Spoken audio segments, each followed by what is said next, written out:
Welcome back to the Olmsted Workshop. I'm Jordan Olmsted, and today we're going to take a little PSA shop safety tip on how to properly remove rubber gloves.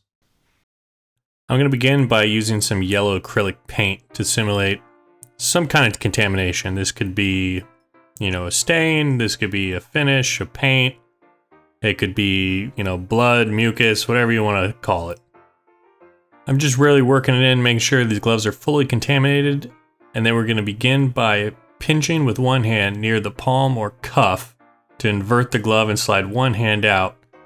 Ball up that glove in the first hand, and then using your index fingers, slide under your cuff and remove the second glove.